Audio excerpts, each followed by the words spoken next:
கர்த்தர் அதிசயங்களை செய்கிறார் ஊழியங்கள் வழங்கும் தேவ ஆலோசனை. உபாகமம் 28வது அதிகாரம் 47-48 வசனங்கள். சகலமும் பரிபூர்ணமாய் இருக்கையில் நீ மனமகிழ்ச்சியோடும் களிப்போடும் உன் தேவனாகிய கர்த்தரை சேவியாமல் போன நிமித்தம் சகலமும் குறைப்பட்டு பட்டினியோடும் தாகத்தோடும் நிர்வாணத்தோடும் கர்த்தர் உனக்கு விரோதமாய் அனுப்பும் சத்துருக்களை சேவிப்பாய். அவர்கள் உன்னை அழித்து தீரும் மட்டும் இருப்பு நுகத்தடியை உன் கழுத்தில் மேல் போடுவார்கள். எல்லாம் பரிபூர்ணமாய் இருக்கும்போது கர்த்தரை மனமகிழ்ச்சியோடு சேவிக்காதனால் குறைப்பட்ட குடும்பங்கள், அவங்களுக்காக இப்போ ஜெபிக்க போகிறோம். இந்த பூமியில் அப்படி ஒரு கூட்டம் இருக்குது. எல்லாம் கிடைத்த உடனே வெளியும் இப்படி ஒரு கூட்டம் உண்டு உலகத்தில். எல்லாம் இருந்தால் யாரை தேட மாட்டாங்க, ஆண்டவரை. அதில் பரிதாபம், சர்ச்சுக்குள்ளே வந்து எல்லாம் கிடச்சி ஆண்டவர் விடுற கூட்டம். அதை மன்னிச்சிருவார். தெய்வனை அறியாதனால உடச்சி பிறக்கி சபைக்குள்ளே கொண்டு வருவார். சபை எல்லாம் வந்து சபைக்குள்ளே வரும்போது ஒன்றும் இல்லாமல் வந்து அப்புறம் கொஞ்சம் மினுங்குதில்ல, எல்லாம் வாடி போய் கருத்து போய் கொஞ்சம் வரும்போது எல்லாம் வாடி வதங்கி தலை குனிஞ்சி பேண்ட்டும் ஒழுங்காக இருக்காது, சட்டையும் இருக்காது, துணியும் இருக்காது. தெரியும் வரும்போது இந்த நிலைமை. கொஞ்ச நாள் தாண்டா கொஞ்சம் பிக்கப் ஆகும். பிக்கப் வண்டி கியர் மாற்றி ஸ்பீடாகிய மாதிரி கொஞ்சம் பிக்கப் ஆகி கொஞ்சம் எலும்பி நடந்து எடுத்து பழைய ஓட்ட வண்டியெல்லாம் ஒரு புதிய வண்டியை மாதிரி வீடெல்லாம் ஓட்டையெல்லாம் பெயிண்ட் அடித்து எல்லாம் கிளியர் பண்ணி எடுத்து ஒரு சின்ன சின்ன வேலையெல்லாம் கிடச்சி பின்ன ஒரு ரூம் எல்லாம் கட்டி பின்ன கலந்து அப்புறமா முதல்ல சண்டே வந்துட்டு இருந்திருப்போம். அப்புறம் அப்போ அந்த காலத்தில் ஃப்ரைடே வருவோம். இந்த மாதிரி உபாச கூட்டம் நடந்த எல்லாத்தையும் வந்துட்டு இருக்கும்போது தான் கட்டு உடஞ்சி வளர்ந்தது. எல்லாம் போய் அப்படி அப்படி வளர்ந்து அப்புறமா கொஞ்சம் கொஞ்சமாக இடநாள் மீட்டிங் வர மாட்டோம். வெள்ளிக்கிழமை உபாச கொடுத்து ஆளை காணாது. சண்டே அப்படி வருவோம். அப்படி அப்பப்போ பிரேக் ஆகும், கல்யாணம் விட அப்படின்னு உண்டானா அப்படி வந்தாலும் அப்படி ஒரு கரங்கரைங்கண்டு கேன்டீனில் போய் பார்த்துட்டு பரிதாபம். இப்படி சில கேஸுகள் போகிறது உண்டு. நிறைய பாஸ்டர்ஸ் சொல்கிறாங்க, இப்படியெல்லாம் போய் மீண்டும் எங்கே தலையில் வந்து விழுது, இவதோளுக்கு வேண்டி அள வேண்டியது. இந்த வீடுகளில் என்ன சொன்னாலும் கேட்காது அம்மா அப்பா, போயிடும். பின்ன அங்கேருந்து கஷ்டப்படும் போது ஒரு மூணு பசங்களும் மெல்ட்டில் இருக்காரு. ஒரே தங்கச்சி நல்ல அவனை சொல்லி படிக்க வச்சான்னு சொன்னாங்க, உனக்கு நல்ல மாப்பிள்ளை பார்த்து கல்யாணம் பண்ணி கொடுப்பேன்னு. சாதா குடும்பம், ஆனால் நல்ல நிலைக்கு வந்துட்டானுவோ. இவன் என்ன பண்ணிட்டா, காலேஜ் போகும்போது மினி பஸ்ஸில் உள்ள ஒரு கிளீனர், அவனுக்கும் பொண்ணு வேணும், வேண்டான்னு சொல்லலை.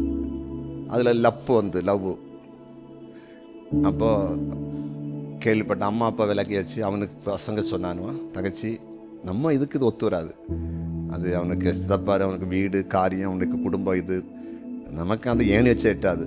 நம்ம கத்தர் ஆசிரிச்சதுனால உனக்கு நல்ல ஆண்டவராக இருந்துச்ச குடும்பத்திலேருந்து ஒரு நல்ல எங்கள் வசதி நம்ம சூழ்நிலை நீங்கள் நம்ம கஷ்டப்பட நல்லா இருக்கணும் பார்த்து முடியவே முடியாதுன்னு சொன்னான்.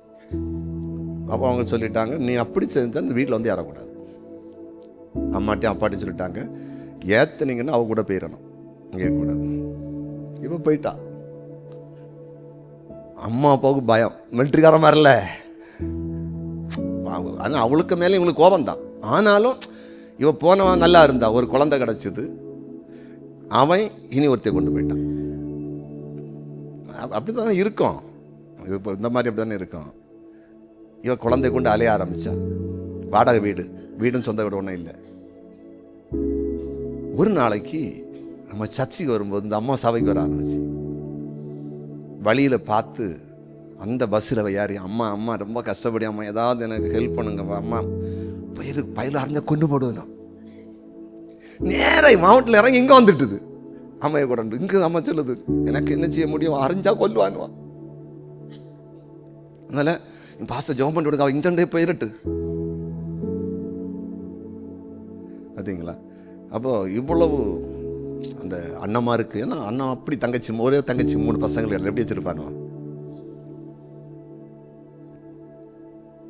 அப்போ ஆண்டவர் எப்படி பார்ப்பாரு, நான் ஒன்றே இல்லாத நிலையில் உன்னை தூக்கி சுமந்து உன்னை கட்டை உடச்சி சாபத்தை உடச்சி உன் வியாதியை மாற்றி, உன் பலகீனத்தை மாற்றி, உன் பாவத்தை மன்னிச்சு, சமுதாயத்திலிருந்து அவமானத்தை மாற்றி, தலைகுறிவை மாற்றி, சமுதாயத்தில் இப்போ எப்படி நடக்கிற, ஒரு காலம் குடிகாரன், ரவுடி, துன்மார்க்கன், வாங்கினா கொடுக்க மாட்டேன், எல்லாரையும் அடிப்பான், பிடிப்பான், கள்ளா பயணம் சொன்ன இடத்துல எல்லாத்தையும் மாற்றி ரத்தத்தில் கழுவி கொன்ன இப்போ அந்த இடத்துல வாழ வச்சு எப்படிடா இவன் மாறினா, இவ்வளோ பரிசுத்தவானா மாறினா, யாருக்கும் தீமை ஒரு எறும்பு கூட சவுட்டி மிதித்து கொல்ல மாட்டேங்கிறான், இவ்வளோ நற்பேர். அந்த பழையதை அழிச்சை, போர்டில் எழுதின பழைய பாடத்தை அழித்த மாதிரி பழைய பாடத்தை அழிச்சை, எல்லாம் அழித்து பேரெல்லாம் பிரபலப்படுத்தி இப்படிலாம் கொண்டு வந்து அது கூட வேலை, தொழில், வியாபாரம் எல்லாம் தந்து செழிக்க பண்ணுனா உனக்கு இப்போ என்ன சேவிக்கிறதுக்கு நேரம்,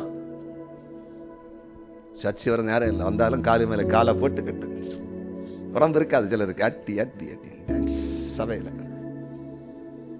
பைபிள் இருக்காது, பைபிள் திறக்காது, பாட்டு பாடாது, அதில் குற்றம் கண்டுபிடிக்கும். பாட்டுன்னு சரியில்லை, பீட்டு சரியில்லை, ரதம் சரியில்லை, சுருதி சரியில்லை, இன்னைக்கு பிரசங்கம் சரியில்லை, என்னதான் குத்துனாரு, எனக்கு தான் இன்னைக்கு குத்துனாரு, எனக்கு தான் இன்னைக்கு காம்பஸ் வச்சு கையில் ஃபுல்லாக குத்திச்சு, ஸ்கூலில் டிவைடர் வச்சு குத்திச்சுது, குத்தி பேசி தான் இவருக்கு பழக்கம்.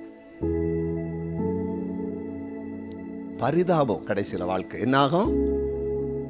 பரிதாபம். நான் சொல்ல இந்த லிஸ்ட்டில் ஒரு நாள் இங்கே வரும். நான் தெளிவாக உங்களுக்கு தீர்க்க தரிசனமாக சொல்கிறேன். இந்த ஃபாஸ்டிங்கில் அட்டன் பண்ணி இருக்கிற 100க்கு 100 கண்டிப்பாக நீங்கள் எல்லாம் நல்லா தான் இருக்க போகிறீங்க, மாற்று கருத்து இல்லை. ஆண்டவங்களை தூக்கி எடுத்து வளர்த்த பிறகு ஒரு நாளும் தேவனை ஆராதிக்கிறத விடக்கூடாது. இப்போ நீங்கள் எப்படி தேடணும், இதை காட்டில் ஆண்டவரை தேடணும், ஆராதிக்கணும். பக்கத்தில் கைப்பிடி சொல்லுங்க, ஆண்டவரை விடக்கூடாது. இப்போ நீங்கள் எப்படி தேடுறீங்களோ, எப்படி ஆராதிக்கிறீங்களோ ஏசப்பாவை, இதை காட்டில் மேலே நீங்கள் வளர்ந்த பிறகு, உயர்ந்த பிறகு ஆண்டவரை தேடணும், ஆண்டவரை ஆராதிக்கணும். இல்லைன்னா சோலையை முடிச்சிருவாரு. கைகளை தட்டி ஆண்டவருக்கு நன்றி செலுத்து. ஒரு தடவை ஆபத்தான நிலையிலே பள்ளிக்கூடத்திலே படித்து கொண்டிருந்த ஒரு மகன், கடைசி சந்தர்ப்பம், அந்த இடத்துல ஜெபிக்கும் போது கர்த்தர் விடுதலை கொடுத்தார். கொஞ்சம் புத்தி வந்துச்சு, ஒரு 10ஆம் வகுப்பெல்லாம் வந்தாச்சு. ஆனால் பெற்றோர்களுக்கும் தெரியும், அவனுக்கும் தெரியும் கர்த்தர் எப்படி விடுதலை ஆக்கினார் என்று.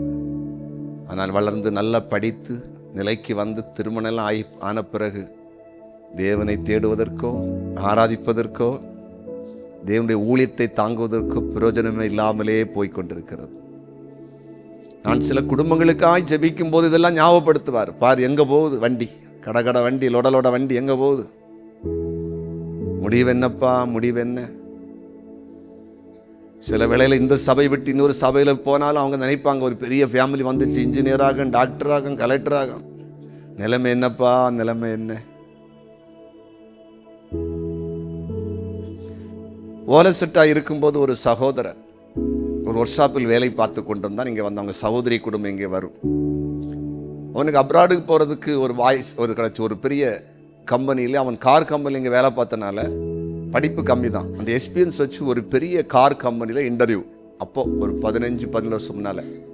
இப்போ அவ்வளோ ஈஸியாக கிடைக்காது. லட்ச சம்பளம் கிடைச்சா அவனுக்கு ரொம்ப எதிர்காலம் ரொம்ப இதாக இருக்கும். வந்து கூட்டிகிட்டு வந்து ஜெபம் பண்ணியாச்சு. ஆண்டவர் சொன்னார் உனக்கு வேலை கிடைக்கும் தெளிவு ஆவியானவர் உணர்த்தினார். இன்டர்வியூ அட்டன் பண்ணால் வேலை கிடச்சிச்சு. போயிட்டு அப்புறம் ஊருக்கு வரும்போது 1 தடவை வருவான். அடிக்கடி 1 வருஷம் கல்வி கொடுப்பாங்க. கல்யாணம் முடிஞ்சிச்சு.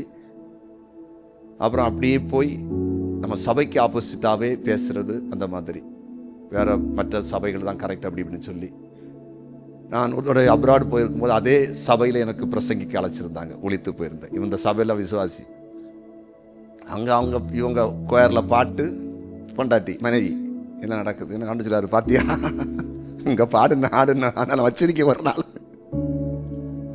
நாள் இவ்வளோ இடத்துல அந்த பெரிய அந்த வெளிநாட்டில் இருக்கிற ஒரு ஆசீர்வதிக்கப்பட்ட சபையில் இருக்கணும். ஆனால் இவங்க எப்படிப்பட்ட ஆள் தெரியுமா? ஒன்னையும் உன் சபையை காரியத்தை அங்கிருந்தா நான் இவங்களை ஜெபித்து ஆசீர்வதித்து உயர்த்தி இந்த இடத்துக்கு கொண்டு வந்து இன்னைக்கு ஃபேமிலியாக வெளிநாட்டில் இருக்கிறாங்க. பிள்ளைங்களை அங்கே படிக்க அந்த அளவுக்கு லக்ஸரியாக வச்சுருக்கேன். ஆனால் என்னை மறந்து இங்கே ஒன்றும் தெரியாத போல ஆடுறாங்க, துள்ளுறாங்க. ஒரு நாள் வரும்னு சொன்னார். அலையில சொல்லுங்க, அலையிலையா அரசன் நண்டு கொள்வான் தெய்வம். அங்கே ஆராதிச்சு தப்பு இல்லை, கத்திரப்படியே கொண்டு போனார் உள்ள. ஆனாலும் அந்த குணம் மாறலை. கடந்து வந்த பாதை மறந்து போச்சு. எங்கிருந்து வளர்ந்தோம் என்கிறது மறந்தோம். அதில் கவனமாக இருக்கணும். கத்தர் நிறைய குடும்பத்தில் அப்படி பாடு இருக்குது. இப்போ நம்ம ஜெபிக்க போகிறோம். ஆண்டவரே, இப்படிப்பட்டவங்களை விடு ரட்சியும். நாங்கள் அப்படி போகக்கூடாது. ஒரு சின்ன ஜெபம் பண்ணிடுவோம். தலைகளை தாழ்த்தி, இயேசுப்பா, எல்லாம் பரிபூரணமாய் இருக்கும் பொழுது கர்த்தரை மனமகிழ்ச்சியோடு ஆராதிக்காம போன குடும்பங்கள், அப்படிப்பட்ட குடும்பங்கள் ஆலயத்தில் இப்போ ஆன்லைனில் இணையதளத்திலோ தேசத்தில் இருந்தால் தேவனே மன்னிங்கன்னு சொல்லுங்க எல்லாரும். ஆண்டவரே, எல்லாம் ஆண்டவர் கொடுத்தார், நிறைவாய் கொடுத்தார். நல்ல குடும்பம், நல்ல வேலை, நல்ல தொழில், நல்ல வியாபாரங்கள், செழிப்பு எல்லாம் வந்தது. ஆண்டவரை விட்டு விட்டார்கள். மனம் போன போக்கில் அவருடைய கட்டளைகளை கை கொள்ளாமல் குடி, வெறி, விபச்சாரம், வேசித்தனம், பெருமை, ஆணவம், அகங்காரம் வந்தா அதிலே போய் அழிஞ்சிட்டாங்க. அவங்கள ஒரு விசை பிரகாசிக்க பண்ணுங்க. ஒரு விசை அந்த குடும்பங்கள் அவங்க செய்த தவறுகளை மன்னித்து மனம் இறங்கி அந்த குடும்பங்களை ஆசீர்வதிங்க. ஆண்டவரே, எல்லாரும் சொல்லுங்க, எங்களை அப்படி நாங்க போகாம எங்களை காத்து கொள்ளுங்கப்பா. நாங்க வளர்ந்து கொண்டே இருக்கிறோம். ஏற்கனவே சபையில வந்து எங்கள் குடும்பங்கள் தலைத்து இருக்கிறது, இன்னும் தலைக்க போகிறது. இந்த 21 நாள் அற்புத உபவாச ஜெபத்திற்கு பின்பு எங்கள் வாழ்க்கையில் இருக்கிற சிறையிருப்பெல்லாம் உடைகிறதுனால, கட்டுகள் எல்லாம் உடைகிறதுனால நாங்களும் எங்கள் சந்ததிகளும் ஆசீர்வாதமாக இருக்க போகிறோம். ஆனால் தேவனை, உம்மை நாங்கள் சேவிக்க மறக்கக்கூடாது, உம்மை ஆராதிக்க மறக்கக்கூடாது, உம்முடைய ஊழியத்தை தாங்க நாங்கள் மறக்கக்கூடாது, ஊழியத்துக்கு ஆசீர்வாதமாக இருப்பதற்கு நாங்கள் மறக்கக்கூடாது. நாங்கள் அப்படியே நடக்க எங்களுக்கு கிருபை தாரும். எல்லாரும் கைகளை தட்டி இயேசுப்பாவுக்கு நன்றி செலுத்துவோம். எல்லாரும் கைகளை தட்டி ஆண்டவருக்கு நன்றி செலுத்துவோம். ஆமென். கர்த்தர் நல்லவர்.